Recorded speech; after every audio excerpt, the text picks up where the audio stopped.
Hi, and welcome to the Art Room. I'm Robin, an artist with the Lavin Center for Humanities and Medicine here at the Mayo Clinic. And this is the second video that we've done to provide some fun, relaxation, and helping to maybe reduce stress and anxiety while you're here at the clinic. And so today we're going to do something really fun called Zentangles. Some of you may have heard of it before, many of you probably haven't. But basically what it is, it's really fun doodling, and it's all based on patterns. And so I'm going to show you a little bit, I'll do a close-up in a little bit, but here are some examples of Zentangles, and they're all kinds of different patterns that you create. And you create them on these tiles. They're called tiles, 3.5 by 3.5 inch tiles. And you just keep creating all these different designs. And there are, some things you can do with them afterwards as well. And one of the other things, once you get practiced on this, included in the art kit you're going to get is this. Basically, it's like a coloring book, page out of a coloring book, but you're going to do Zentangle in each of the spaces rather than color. And so I'm going to show you how this all works. So when you are asking for an art kit for this particular video, you will be asking a member of your care team for art room number 2, Zentangles. Okay, let's get started. We'll get a little bit closer so you can see how we're doing this. Okay, I'm going to show you how to create these simple designs, and there are many different ways that you can do these. I'm going to show you a couple of different ways. This one is bringing the pattern all the way out to the edges, and this design is making a boundary within the paper tile and creating something that's not exactly straight and even. So both of them are really fun ways, and there are other ways you can do this as well. And the 3.5 by 3.5 inch tiles that you're going to get, you'll get quite a few of these already cut for you. That's the standard size that is normally used in Zentangle. And I decided we'll just start with that. And you can, use different sizes as you keep practicing and want to do more. Okay, so let's start with, this one.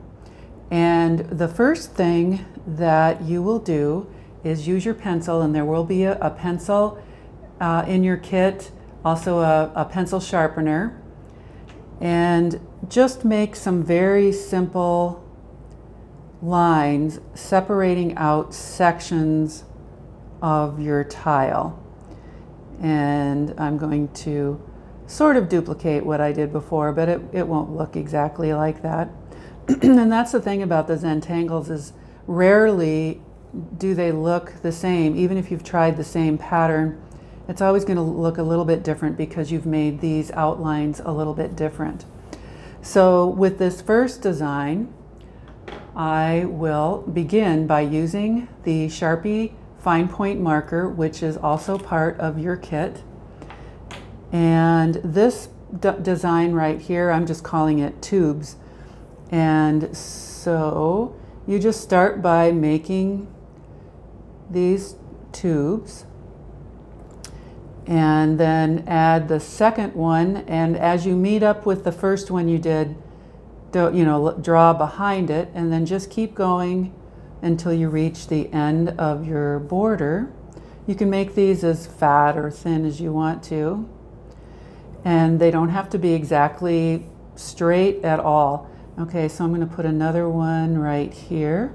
So as you're adding these tubes, you just keep going behind whatever you run into as you're making these tubes.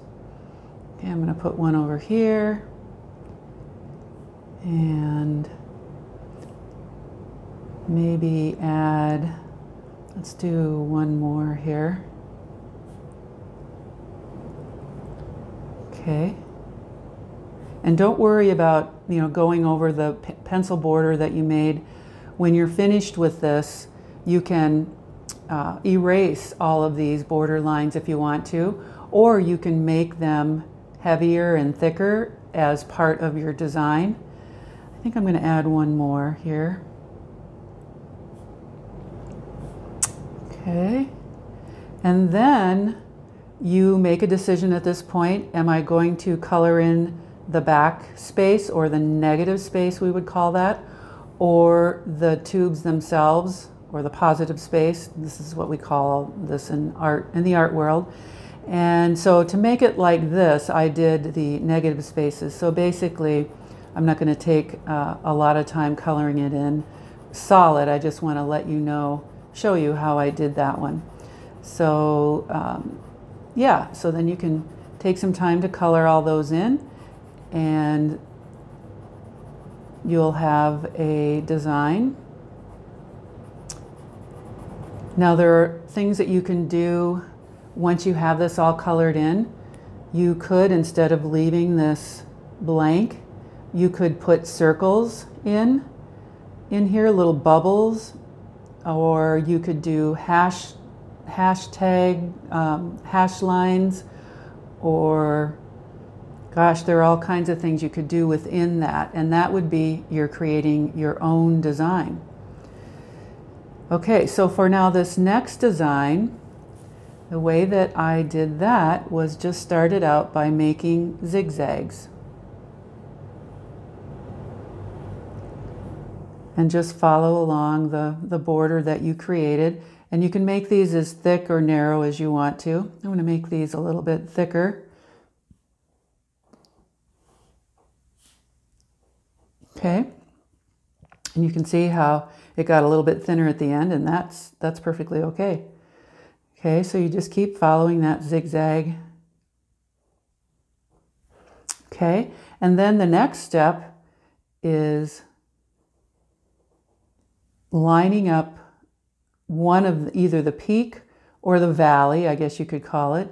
You can do it either way. I'm doing the valley first. And sometimes you have to think a little bit, think for a minute when you can't see, you know, what would normally be there. Okay, and then you can go with the peak, and you're just connecting all of the points.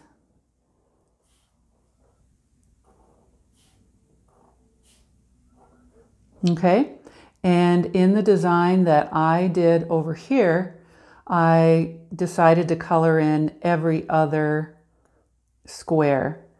So again, I'm going to do this really fast so you can just see how you do that. So it's kind of like a checkerboard. So every other square. And then on the next row, I'll do the opposite and color every other one in. So you get the idea. And on this one too, if you wanted to, you could fill in the white spaces that are left with circles or any other kind of design that you might want to do. And then over here, you can see there's some space that was left because I didn't go all the way to the border. And because I didn't do that, I think I'm just going to fill this in with some circles and see how that looks. Yeah, so that kind of fills in that space that I didn't quite use. Now I could have, if I would have taken the points all the way up to the border, I wouldn't have this extra space. So one thing that's really important in all of this is to remember there are no mistakes. And so, for example, with what I just did there, you know, I could have gone all the way up to the border and maybe it would have looked more uniform. However, I'm now really liking the fact that these bubbles are now actually creating part of a border between the two designs, and that was not planned. Okay, and so for this last part, I just started out by making just call them humps, and all the way along the bottom. And then the next row, I just did every other one. Same thing, just making basically upside down U's. And now here you can do something different. Like I did here, I wasn't exactly planning for sure how many I would go over each time. So I think I went every third one. Let's see. Let's try that. Let's just go, or every two. So there's 1, 2, 1, 2, 1, 2. And you'll decide what you want yours to look like. Okay, now I think I'm just going to go back to this.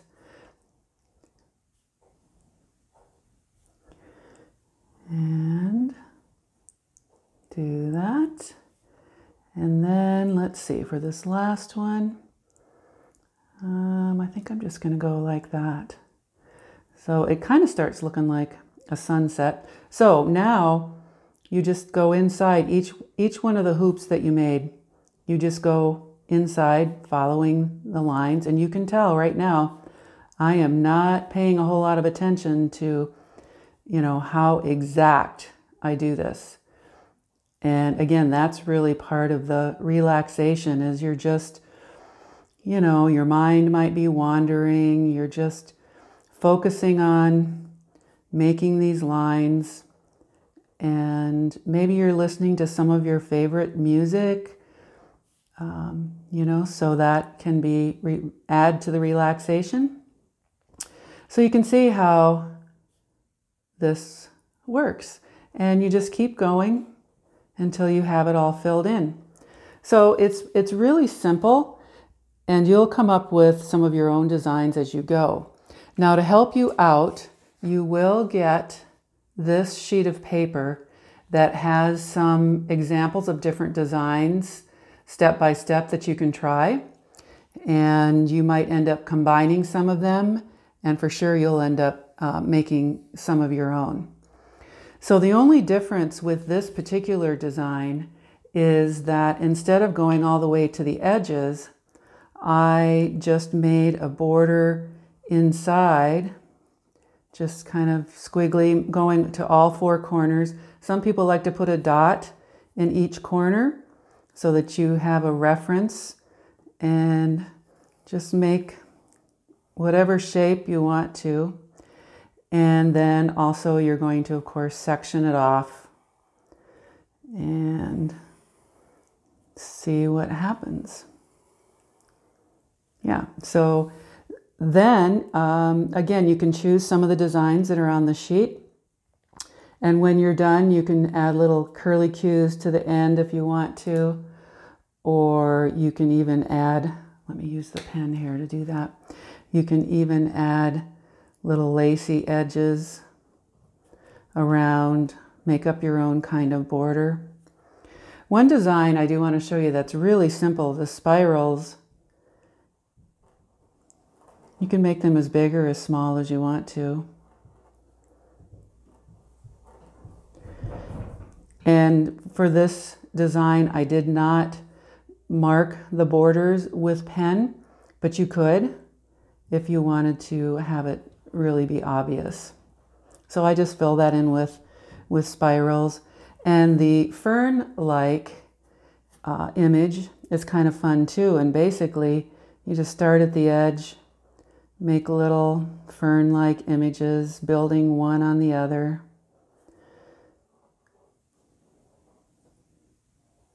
And sometimes go the opposite direction until you have it all filled in. And what I did is just put little tiny dots all the way around the edge of that, and had a pretty cool design. And when you have been practicing enough and you feel like you want to do the next thing, you can take this coloring book page basically and do some Zentangles.